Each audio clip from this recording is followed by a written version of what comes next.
ஹாய்ங்க. எங்க ஊர்ல நேத்து நைட்டு சரியான மழைங்க. அடிக்கிற மழையில ஃபுல்லா மேலருந்து ஐஸ் கட்டியே வந்தது. சும்மா தெறிச்சிருச்சுங்க. வீடு ஃபுல்லா உள்ள வரைக்கும் வந்துருச்சு. பயங்கர மழை. நார்மலா இருக்கிற ஐஸ் கட்டிக்கும், இந்த ஐஸ் கட்டிக்கும் நெறைய டிஃப்ரென்ஸ் இருந்துச்சுங்க. ஒரு ஒரு செகண்ட் கூட கையில வைக்க முடியல. அவ்ளோ ஒரு கூலிங்கு. நான் இந்த மாரி மழையில இன்னைக்கு தாங்க பார்க்குறேன். பெரிய பெரிய ஐஸ் கட்டியெல்லாம் வந்து விழுந்தது. அதுக்கப்புறம் மறுநாள் மார்னிங்க பாப்பாவுக்குமே ஸ்கூல் லீவு. சரின்ட்டு கொஞ்சம் லேட்டா வரைக்கும் தான் தூங்குனோம். எல்லா விண்டோவுமே க்ளோஸ் பண்ணி வச்சிருந்தோம். மழை கிண்ண உள்ள வந்துச்சுன்னா தண்ணி வந்துரும். அப்புறம் கிளீன் பண்றது கஷ்டம் அப்டின்ட்டு. அப்புறம் ஒரு விண்டோல பார்த்தீங்கன்னா, அழகா ஒரு குருவி மாரி சூப்பரா இருந்தது. டிஃப்ரெண்ட்டா இருந்தது கிரீன் கலர்ல. நான் இந்த குருவிய ரொம்ப நாளா பார்த்துட்டு இருக்கேங்க. ஆனா, இப்ப கொஞ்ச நாளா பார்க்க முடியறதில்ல. பாப்பா ஸ்கூல் போவங்காட்டி ஏர்லி மார்னிங் எந்திரிச்சு இத பார்க்க முடியறதில்ல. சரி இன்னைக்கு பார்க்கலாம் அப்டின்ட்டு அதுதான் வீடியோ எடுத்துட்டு இருந்தேன். அவங்க உள்ள வர்றாங்களா, வெளிய போறாங்களான்னு தெரியல. நான் 2 டோரையுமே க்ளோஸ் பண்ணி வச்சிருக்கங்காட்டி கத்திக்கிட்டே இருந்தது. இப்டின்னு ஓப்பன் பண்ணோனே குடுகுடுன்னு பறந்து அந்த முருங்க மரத்துல போய் உட்காந்துக்குச்சு. நான் அந்த சைடு போனா தான் மறுபடியும் வந்து கண்ணாடி கொத்திக்கிட்டே இருப்பாங்க. அப்புறம் இந்த சைடு டோர்ல பார்த்தீங்கன்னா, ஒரு பட்டாம்பூச்சி. என்னடா இன்னைக்கு மாத்தி மாத்தி பறவைகளும், பூச்சிகளுமா வருதே அப்டின்ட்டு ஒரே ஹேப்பியா இருந்தது. அப்புறம் செடி இதெல்லாம் பார்த்துட்டு இருந்தோங்க. மழை பெஞ்சாவே இந்த செடியெல்லாம் நல்லா பச்சை கலர்ல இருக்கு. பார்க்கறக்கே அழகா இருக்கு. அதுக்கப்புறம் இதையெல்லாம் ரசிச்சுட்டு இருந்தேன். சரி இனி அடுத்து வேலைய பார்க்கலாம் அப்டின்ட்டு இப்டின்னு திரும்புனேங்க. அந்த சைடு மலையிலேருந்து ஃபுல்லா தண்ணி உள்ள வந்துருச்சு. ஐய்யய்யோ! இது என்னடா இப்ப தான்டா கொஞ்சம் ரசிச்சுட்டு இருந்தோம். அதுக்குள்ள வேல வச்சுருச்சு இந்த மழை அப்படின்னு நெனச்சுட்டு தான் பார்த்துட்டு இருந்தேன். பயங்கர மழைங்க. வடக்கு திசால அடிக்கடி இந்த டோர் வழியா மழை ஃபுல்லா உள்ள வந்துருச்சு. அதுக்கப்புறம் மேட்டெல்லாம் எடுத்து கிளீன் பண்ணிட்டு இருந்தேன். எல்லா பக்கமும் கசகசன்னு ஆயிருச்சு. மேட்ல பாருங்களேன் எவ்ளோ தண்ணி வருதுன்ட்டு. இப்போதைக்கு இதையெல்லாம் கிளீன் பண்ண முடியாது. மேட்ட மட்டும் கிளீன் பண்ணிக்கலாம். அதுக்கப்புறம் வந்து பார்த்துக்கலாம். சமைக்க முடியாது லேட் ஆயிரும்.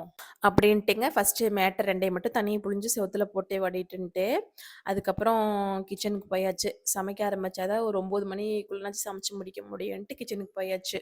சாம்பாரே வச்சிடலாம் அப்படின்ட்டு சாம்பார் தாங்க வச்சேன். இது வந்துட்டு பொங்கலுக்கு போடுற பருப்பு. அந்த பருப்பு போட்டா கொஞ்சம் சீக்கிரம் வெந்துரும். நமக்கு கொஞ்சம் ஈஸியா முடிஞ்சிரும்ன்ட்டு, அந்த பருப்பு ஜஸ்ட்டு சூடானதுக்கப்புறம் ஆஃப் பண்ணிட்டோம்னா, அதுக்கப்புறம் காயெல்லாம் கட் பண்ணி போட்டோம்னா, பருப்பும் காயும் வேகறக்கு ஈவனா கரெக்ட்டா இருக்குங்க. ஸோ, அதனால அதவே வச்சாச்சு.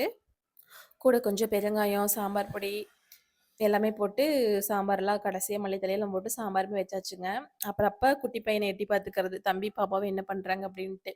2 பேரும் பயங்கரமா விளையாண்ட்டு இருந்தாங்க. ஹோட்டல் வச்சு விளையாண்ட்டுருந்தாங்க. "அம்மா நான் ஹோட்டல் வச்சுக்கிறேன்" அப்படின்னு சொல்லிட்டு இருந்துச்சு பாப்பா. "சரி என்ன உங்க கடையில இன்னைக்கு ஃபேமஸா செஞ்சுட்டுருக்கிறீங்க?" அப்படின்னு கேட்டேன்.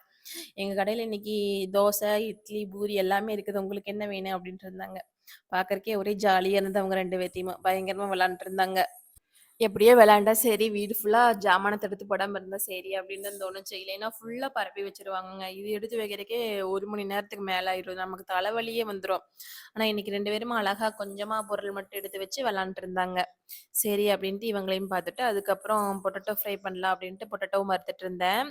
மறுபடியும் இங்க வந்து பார்த்தோன்னா, மூக்குச்சளி வந்துருது ஐயாவுக்கு. இப்படின்னு 4 மழை பெஞ்சா போதும் சளி பிடிச்சிருது. அப்புறம் "நீ இது இப்படியே விட்டா ஆகாது. உடனே மருந்து ஊத்தணும்" அப்படின்னு சொல்லிட்டு, நானும் எங்க அத்தையும் பேசிட்டு இருந்தோம். அதுக்கப்புறம் இவரு சமைச்சுட்டு இருந்தாராமா, எடுத்து அக்காவுக்கு ஊட்டுறாராமா. எப்படா போய் சமைக்கிறது அப்படின்ட்டு, அப்புறம் நான் மறுபடியுமே கிச்சனுக்கு போயாச்சுங்க. உருளைக்கிழங்கு ஆல்ரெடி கட் பண்ணி வச்சிருந்தேன். அத அப்படியே ஃப்ரை மாரி பண்ணிக்கலாம் அப்படின்ட்டு அதைத்தான் பண்ணிட்டு இருந்தேங்க. பாப்பாவுக்கு ரொம்ப பிடிக்கும். ரசத்துக்கு வச்சு சாப்பிடறதுக்கு நல்லாருக்கும் அப்படின்ட்டு. இப்ப ரசம், ஒரு அடுப்புல உருளைக்கிழங்கு எல்லாமே வச்சுட்டு, இந்த மதியானத்துக்கு வேலைய முடிச்சாச்சுங்க. சரி காலைல தோசை சுட்டு குடுத்து சாம்பார் வச்சு குடுத்துரலாம் அப்படின்ட்டு மார்னிங் தோசை தான் சுட்டுட்டு இருந்தேன். ஒரு ஆள் நார்மல் தோசை கேட்குது, ஒரு ஆள் முட்டை தோசை கேட்குது. 2 பேத்துக்கு சுத்தி குடுத்துட்டு எனக்கு கடைசியில பார்த்தீங்கன்னா தோசை வரல. அதுக்கப்புறம் மறுபடியும் ஒரு ஆள் வந்து முட்டை தனியா வேணும் அப்படிங்குது. சரின்ட்டு அவங்களுக்குமே தனியா போட்டு குடுத்துட்டு, அப்புறம் நானுமே தோசைய சுட்டுட்டு சாம்பார் ஊத்தி சாப்பிட்டாச்சு.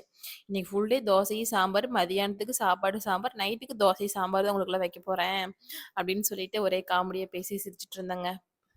புடிச்சிருந்தா